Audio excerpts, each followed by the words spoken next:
Good morning and welcome back to Spid's YouTube. Blueprints was, to me, the game of 2025. I checked out a dozen or so new games last year, and Blueprints was unambiguously the most impactful. Games like Outer Wilds, Obra Dinn, and Blueprints I'm usually quite late to the party on. I spent 5+ years hearing how great Outer Wilds, Obra Dinn, and also Hollow Knight were from my friends before I finally picked them up in 22 through 24. However, I picked up Blueprints within a couple weeks of it coming out. So, timeline, on April 10th, Blueprints released. On April 18th, a friend of mine from LOR sent on Blue Sky that she beat the game in 25 runs. Now, another friend of mine, this one from high school, who really likes these kind of games and was super keen on Blueprints, was chatting to me about it, and I casually mentioned how my LOR friend won in 25 runs. 3 days later, at 2 a.m, he asked me to remind him how many days it took for my LOR friend to beat the game, and then at 10 a.m, he says, I did it in 24 runs. I bought it soon after. And look, this game may not seem like a game you're supposed to be competitive in, but I really like puzzles, and there wasn't any reason for me not to play Blueprints. Hell, the concept really excited me. So I thought, let's see if I can win in under 24. I won in 15. I'm pretty proud of it, although there's a minor note we'll get to later, but I also played more and more. Blueprints is a game that really rewarded me for maintaining an engagement further than the win. I loved Blueprints basically as soon as I opened it. The mix of the art style, the premise, the filling in the house, making decisions about the run, so many of the wonderful puzzles. I loved that it was greatly incentivized to keep an out-of-game notebook, to which I ended up filling 3. I cannot express how much joy I got from playing through the puzzles and jotting down notes in a physical book. And while the game isn't perfect, it was everything I could have wanted and somehow 5 times more in 5 different ways. I'm going to talk about a lot of things in this video, including ruthful spoiling. If you've not played Blueprints and you're uncertain if you want to, while there will be some spoilers in the first thought, afterwards there's going to be so many more. If you have played Blueprints, you might have an intuition on what the main acts of the game are. The video is structured such that Thought 1 won't spoil too much outside of Act 1, Thought 2 won't spoil past Act 2, and Thought 4 onwards assumes you know everything. But don't assume you'll be safe from spoilers at any point in this video. You're treading on thin ice if you're watching this while you still have things you want to do in Blueprints unspoiled. Alright, let's talk about Blueprints. Thought number 1, puzzle roguelike. Does a puzzle roguelike work is a question I hear a lot regarding Blueprints, and the only part of the game I can reasonably talk about without many spoilers past Act 1. And this question will, unfortunately, be the enduring legacy of Blueprints, even though there's so much else to the game. I think the puzzle roguelike works. It did for me. It makes very little sense to me why it wouldn't, although I have read the player experiences of those who don't think it works. A lot of the time, I find those feelings boil down to I knew X solution, or the answer to Y puzzle, but was prevented or acting on X solution or engaging in Y puzzle because I couldn't find the room or relevant set of rooms that let me do the thing I wanted to do most, and this is due to the roguelike nature, which this roguelike nature essentially is referring to how not every element is available every run, and you need to plan for or hope to get certain rooms through RNG. I think this feeling would feel super salient if Blueprints mostly had one linear set of puzzles, which, at least for those still in Act 1, I simply don't think is true. There's a signposted main goal, for sure, but the way Blueprints feels, particularly in Acts 1 and 2, should feel as if there's so many different options and puzzles for you to be constantly excited about. While trying not to spoil too much, the intended gameplay fantasy, I believe, is to be extremely curious about a variety of different threads, in addition to engaging with the mechanics of the run. Gems, keys, steps, open doors, synergies, etc. And so there's this dissonance, perhaps, between the game trying to engage you in a ton of various threads, but only being able to do them when the opportunity presents itself, with the gamer who wants to be able to do the thing they want to do now. Blueprints does its goal quite well, but it is a non-standard puzzling experience, and that will speak strongly to some, but not others. Operating on Blueprints' mindset and goal set, I think it accomplishes its aim extremely well, and the way the threads of puzzles sit has a lot of harmony with the room selection system.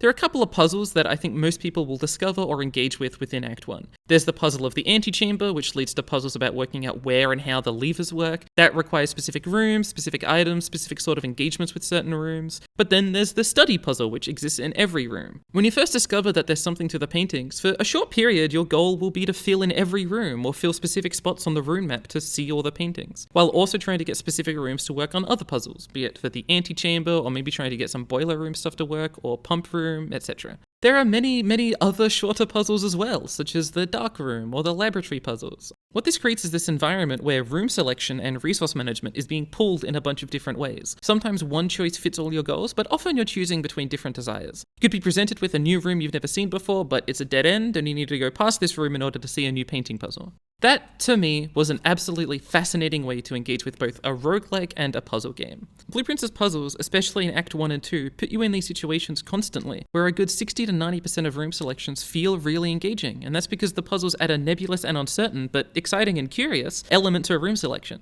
Like, normally when you're making roguelike-y decisions in a roguelike, you're trying to maximize resources or power, but seeing new content or testing a theory or doing a puzzle isn't a tangible resource or strength buff with a numerical increase or decrease. So replacing power with puzzles, I think, makes for a genuinely interesting twist on that side of the formula.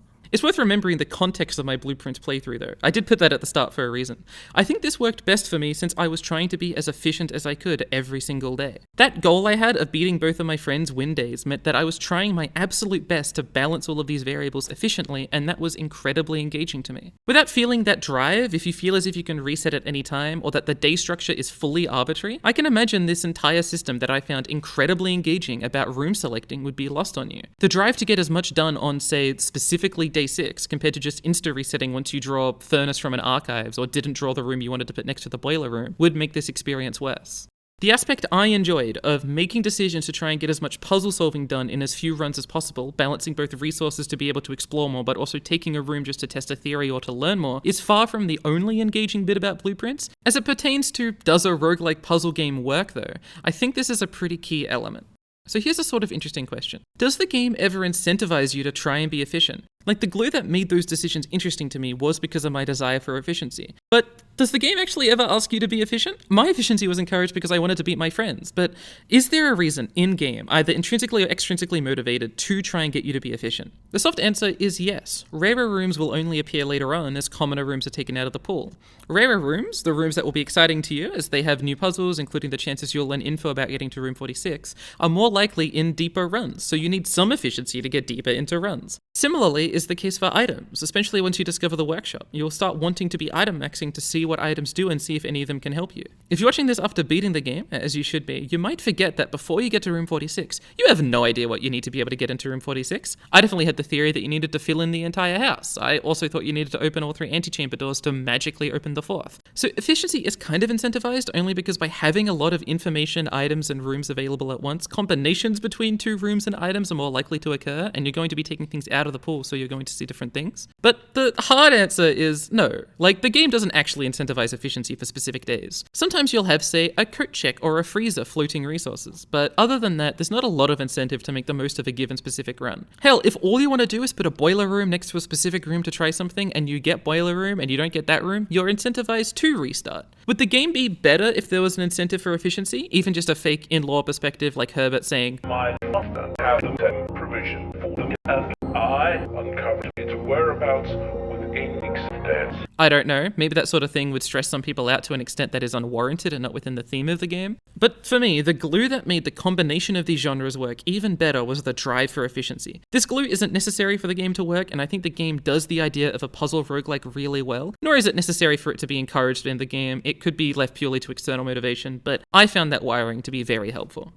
So those are my thoughts on the question of whether a roguelike puzzle game can work. Can it? Yes. Is Blueprints an example of it working? Absolutely yes. The start of how it works is by having the player be forced to ask themselves questions like, do I want more resources, or do I want to see this new room, or test out my theory in this other room? That means players, during the course of the run, are trying to spin their odds in favor to try and get specific rooms, or try specific combinations for puzzle reasons through the roguelitification. I think Blueprints makes that all work well by having, instead of one linear set of puzzles, a ton of varied puzzles with a ton of different parameters for making them work. Be it combining an item in a room, combining 2 or 3 rooms, wanting to use specific spaces on the 9x5 grid, and so many more I'm not including here. All these things make the experience seem exciting, I find. I think wanting to be efficient amplifies all of this quite well, and while it wasn't necessary, I think someone who has that drive for efficiency is going to have the game click easier for them. If they're not won over yet, of course, by the beautiful visuals, aesthetic, music, vibe, and just the puzzles themselves.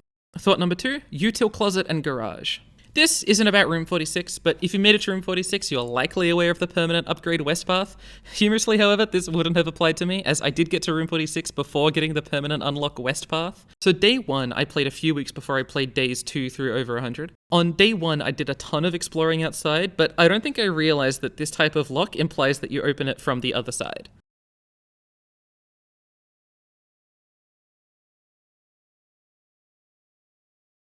On day 2, I got both Util Closet and Garage, but I didn't have enough steps, I believe, to open the garage. I hadn't changed the variables on Util Closet as to be able to see what an unaltered state would look like. On day 3, I got both Util Closet and Garage and got to the outer room. I didn't check if I could open the door, I simply noticed it, recognized it as the door I saw from day 1, and then moved on. On day 4, again, I accessed the outer room with Util Closet plus Garage, and again on day 6. Day 5 was basically my only Nothing Burger day. It's worth saying on day 6, I opened all 4 braziers on day 6, and I didn't have West Path. I got in on day 10, the same day I unlocked the downstairs on the Foundation. I got in on day 14, which was also the day I got into the antechamber and also everything you can explore in the underground from the Foundation side. And on day 15, I didn't get in, but as you know, I got to room 46. Before that on 15 though, I completed the chess room puzzle. I had the pawn power before I had West Path. And then, it was then that the person I was streaming to, who had seen Atriox's long play of Blueprints, mentioned that the door could be opened. I didn't work it out myself, and I don't know how long it would have taken for me to work that out. For them, the idea of completing both Room 46 and Chess Room without having the West Path access was extremely funny. Looking back, I can see why that might be the case. And quickly, this is also where that minor note from the intro comes in. I expect I would have beaten my friend and got into Room 46 in under 24 days, just based on the timing I had for everything else, but I wouldn't be surprised if I chased 2 to 3 leads that weren't the leads to get to Room 46 and wasted a couple days on other threads. The person watching me play would comment on their thoughts on things they didn't know about, but not comment on things they did know about, so if they knew about it, it probably had to do with 46, so anything they did comment on I put slightly on the back burner, knowing it wasn't critical for Room 46.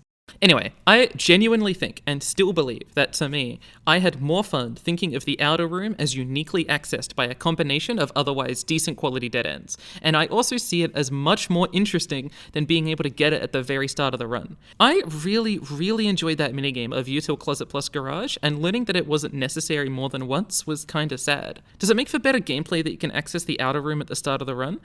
Probably. I'm not convinced, but I know some people would really rather have choices like Hovel or Root Cellar at the start. But I think the outer room choice is more interesting after you've seen 14 or so rooms. Like, having a loosely defined run already makes it a more engaging decision. The variability in what has happened in your run so far and allowing that to influence the outer room selection makes decisions like Trading Post or Hovel feel more engaging than having it define the run from the start. I'd analogize it to boss relics from Slay the Spire. If you could choose a boss relic at the start, I think that would make Slay the Spire less interesting, and instead boss relics are placed at a much more interesting point after the run is defined somewhat.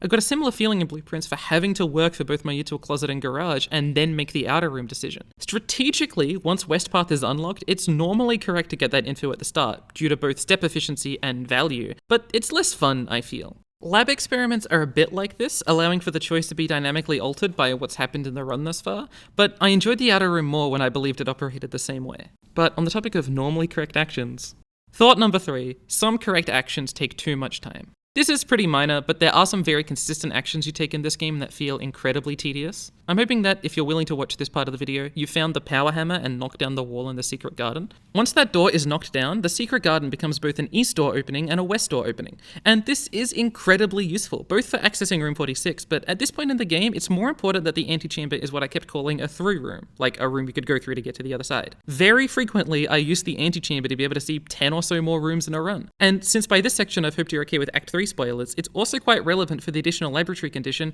reach a room in rank 9. The animation to go through this every single run I found to be tedious, but also ultimately a near unambiguous positive, sans the most niche of circumstances with the laboratory condition pull a lever.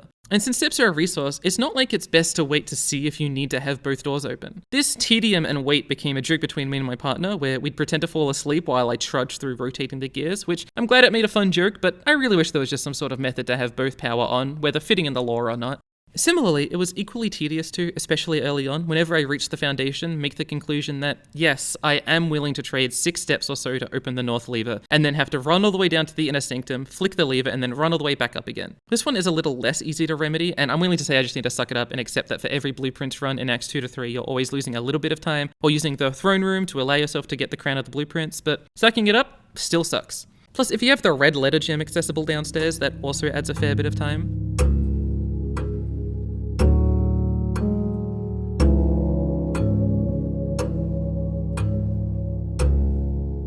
It was additionally tiresome for us since we didn't really know what Reclaim the Throne meant, so we spent a good 10 or so runs trying different variations of what if we entered the throne room with the crown and some other second thing. And since the crown is a very useful item for min-maxing, it really did matter to pick it up early to make getting the throne room more likely.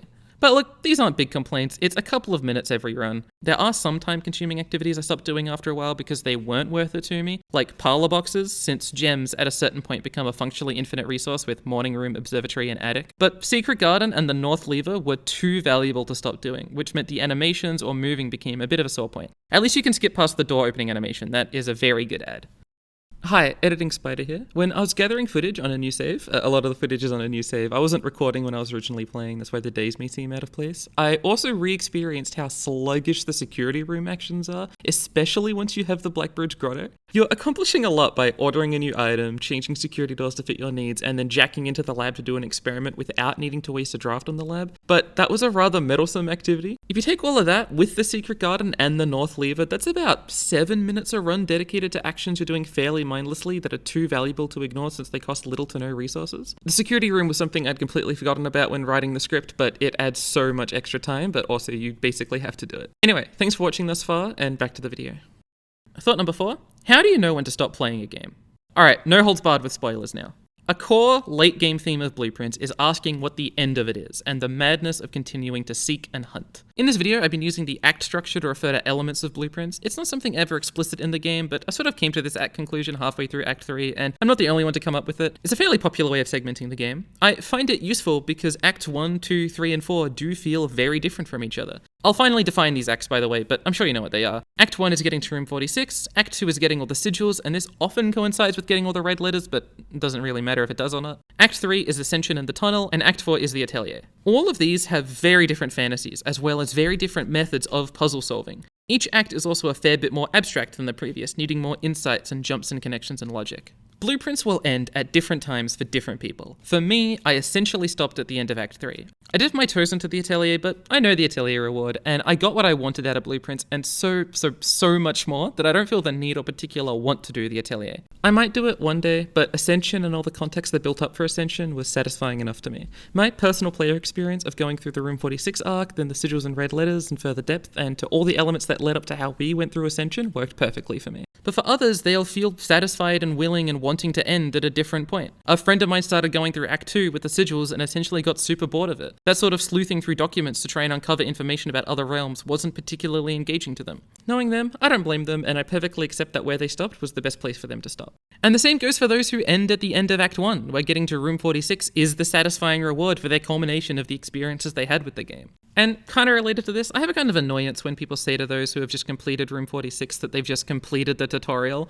I get the joke here, obviously, that they've only seen maybe 20% of the game and that the next 3 acts add so much to the themes, lore, and create such different puzzles that can be really quite engaging. And if you're the kind of person that someone might talk to about Blueprints, that probably means you're a fair bit into it, which means you've likely had those extra bits impact you a lot. But like, getting to Room 46 is absolutely nothing like a tutorial, other than in the most basic sense that it is the first percentage of possible completion and it is easier than the rest of the game. Room 46 is a completely understandable, satisfying, rewarding, and fun conclusion to an already deep experience. It takes seeing and exploring a lot of puzzles, probably doing a fair many side puzzles on the way, and engaging with the roguelike elements to a pretty meaningful extent.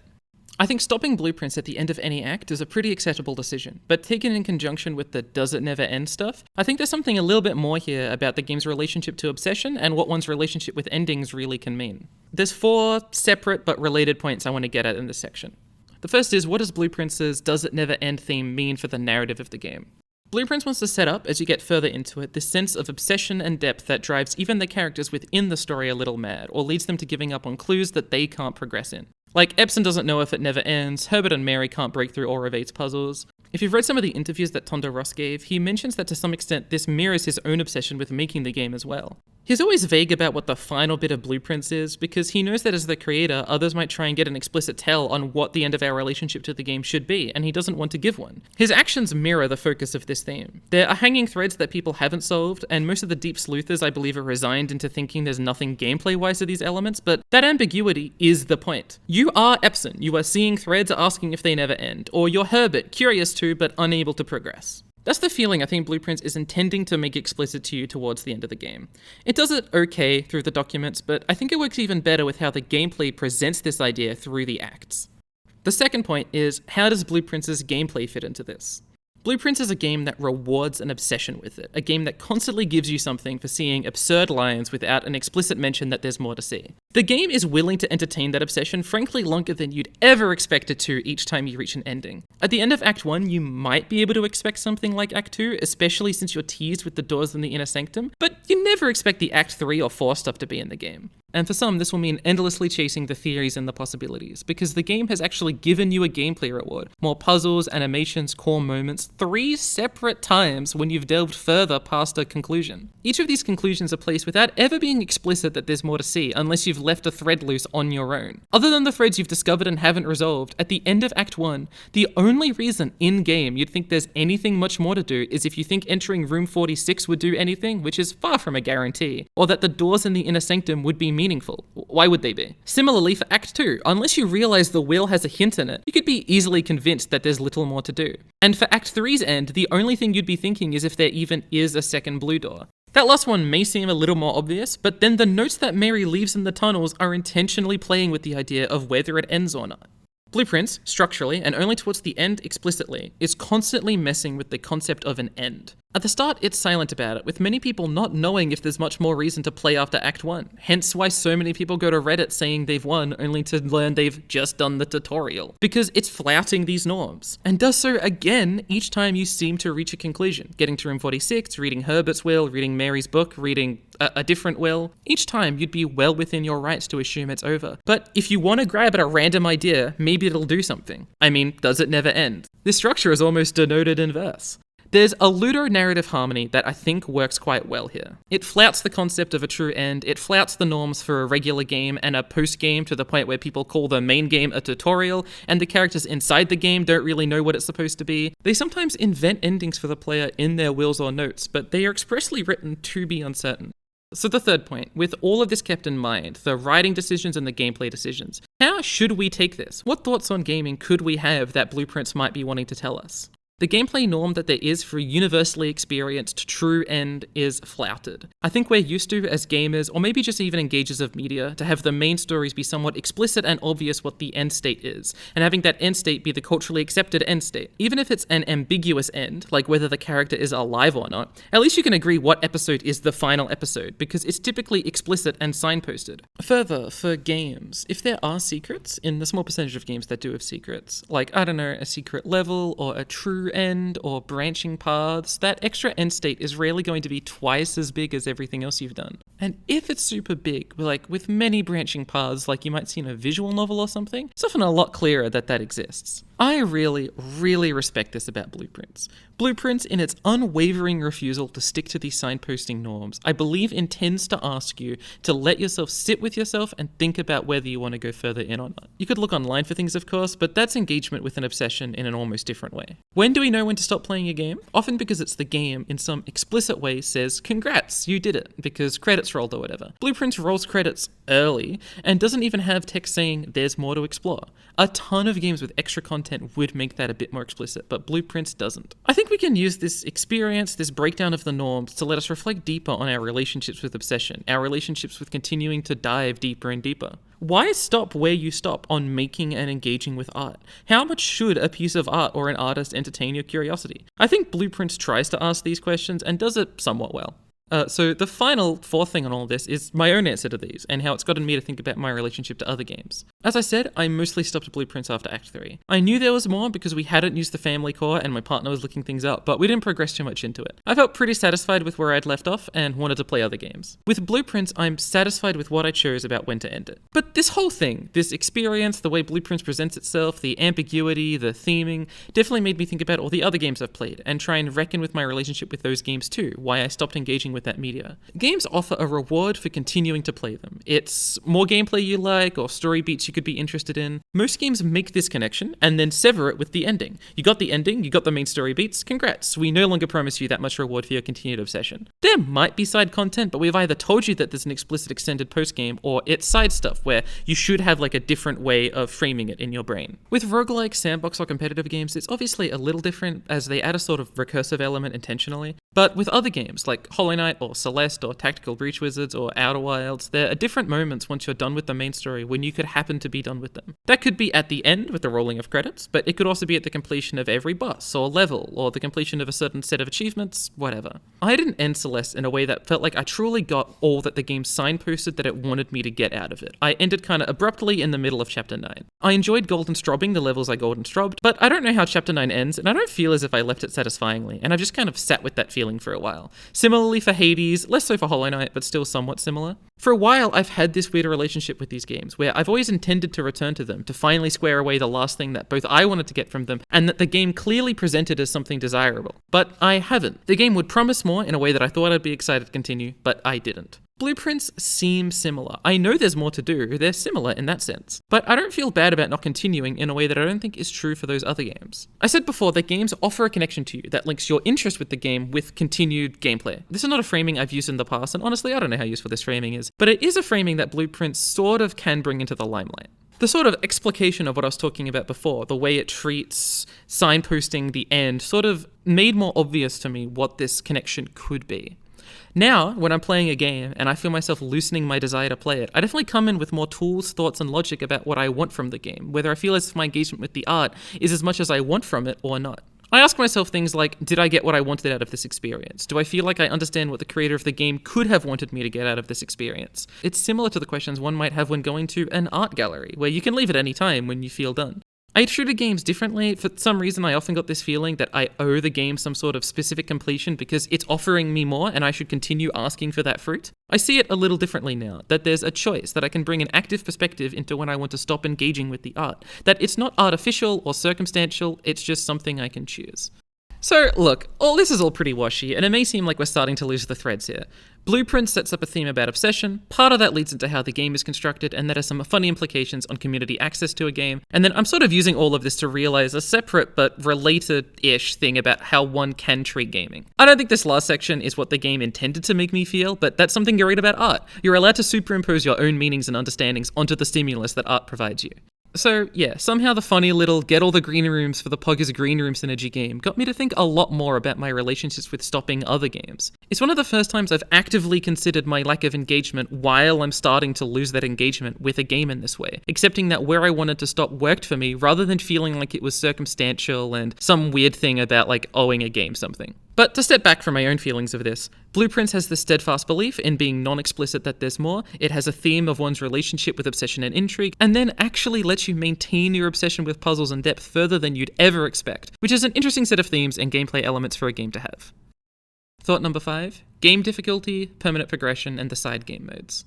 Back in Thought 1, I talked about the relationship the RNG element has on the completion of activities. There's more I wanted to say on that, but it needed the context of the full game. It's also a point that people who have played the game a lot make frequently to those starting out. The RNG gets better. Obviously, your game sense and knowledge improves as you play, you can plan for certain rooms, you can sort of guess how many gems or keys you might need, but the game also very explicitly gets much easier the more you play. You start with 2 gems, your observatory starts giving you 1,000,000 resources, your allowance lets you buy out the commissary and eventually the showroom, treasure trove, room upgrades, especially ones like the morning room off of Nook. You do get so much stronger.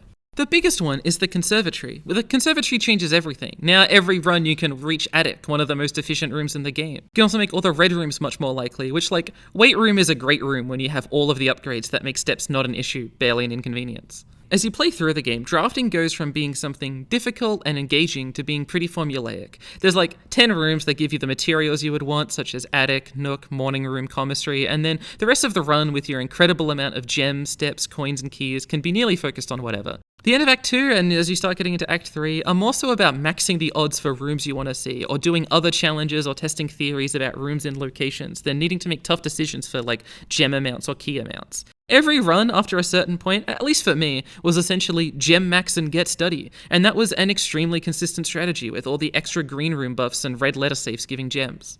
People often phrase this as the RNG is highly manipulatable, and that's true. As you progress, RNG essentially becomes completely irrelevant as every run is gems plus study, and that's fine, but the pacing of the game kind of means that only becomes the case in mid-late Act 2 and all through Act 3. Now, I think the way it's paced ends up working really well in Blueprint's favor. I think it's exactly how the game should feel, that you get to dabble in the fantasy of having nothing, the fantasy of getting stronger, and the fantasy of owning it all and mastering it with permanent upgrades. And then those changes in fantasy and those changes in power aligns with the shifting in the goals you'll have for the puzzles as well. I think it's one of the sort of unsung great design choices in Blueprints, because that transition is both exciting as a player and meshes just so well with where you're going to be at puzzle-wise. Again, the harmony between the puzzles and the gameplay I think just works incredibly well.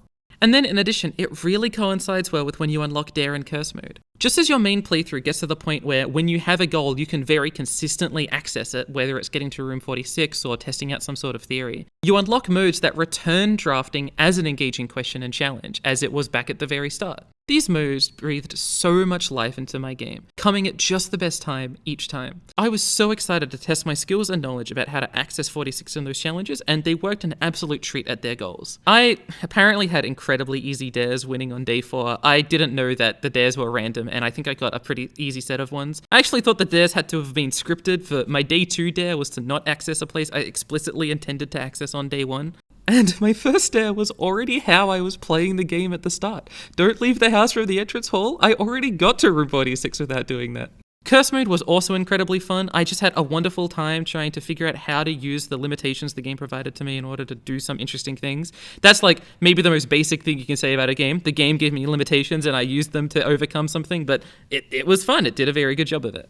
There are a couple of challenges that you, in the game, can only learn about after entering the trophy room. Sweepstakes is kind of one of them. I know you learn it in the book, but you learn about the fact that it is something that exists as something that the game kind of wants you and expects you to do because it's in the trophy room. But I had a lot of fun working through the sweepstakes. That was an incredibly fun activity. However, the trophy winning in 1 hour was very annoying. And by annoying, what I mean is that we did like 8 runs trying to speedrun the game in under 7 minutes and 30 seconds, since an hour in game is that long. And I did it multiple times thinking it must be bugging, until we looked it up and realized that maybe it's the most pointless bonus challenge to exist, since win in day 1 will, for the majority of players, fit that bill. Although, to some extent, I appreciate that it could be an accessibility thing. Those who have less motor control might need accommodations made such that winning in day 1 and winning in 1 hour should be separate challenges. But like, other than accessibility, I can't really imagine that for the standard player, that winning in day 1 will take more than 60 minutes if they're trying to go for the trophy, which they're only going to try and go for that trophy after they at least know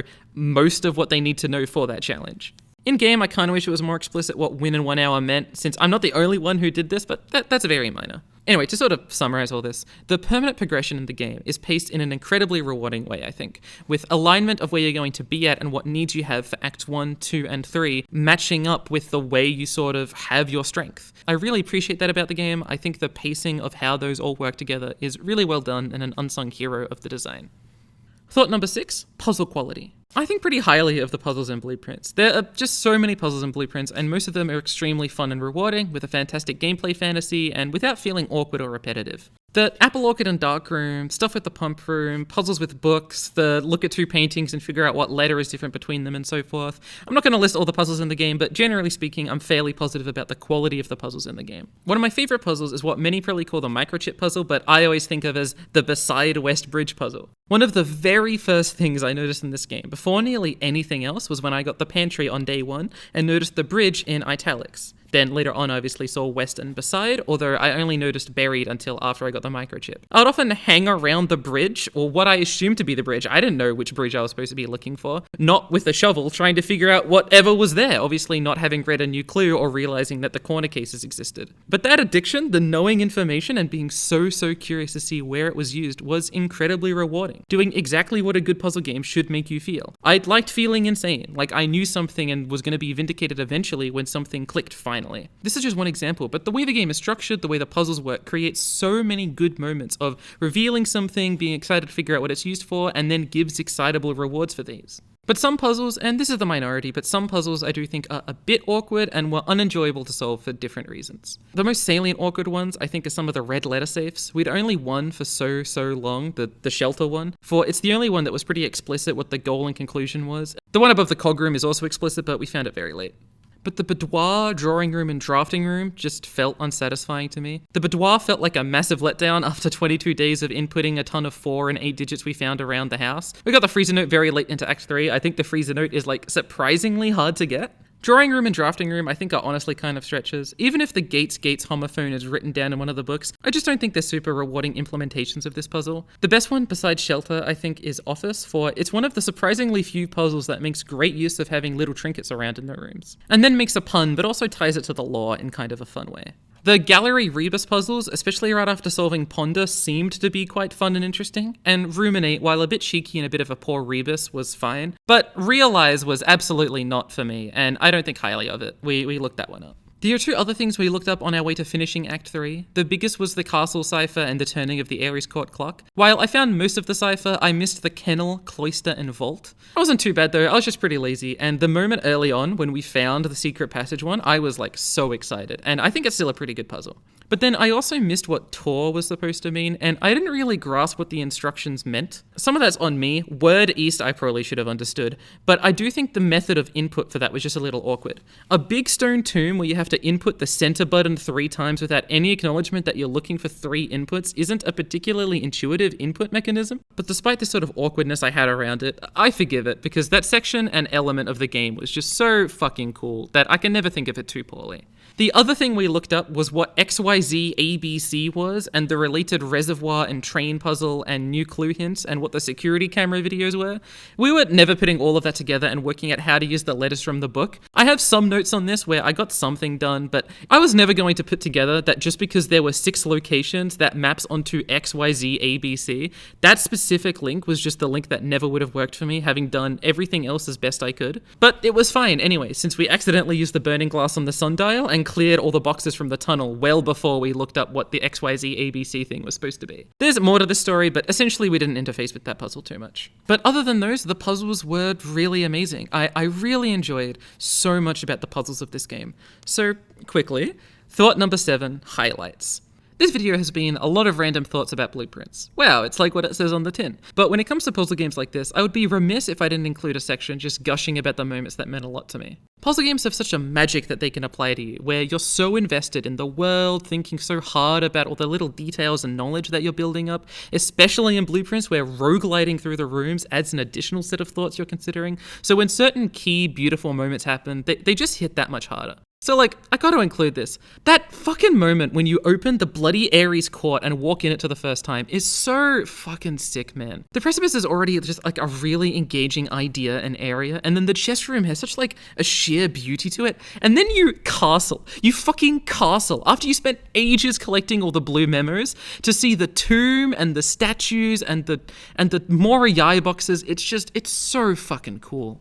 And then you go from that, combine it with the absolutely insane note you get from putting the goddamn antechamber in the outer room because of the monk blessing combined with the theory you build from Epson's diary, leading you to get all the elements for Ascension, which is maybe a moment that ties or even supersedes the feelings you get from the greatest moments in Outer Wilds. It's just, I don't know if I'll ever experience a puzzle gaming high as great as when you get the Ascension video and the logo appears and the room says it fucking ascended with the most sick music you've ever heard using all the motifs you've loved from the game in the last 100 hours of playing it.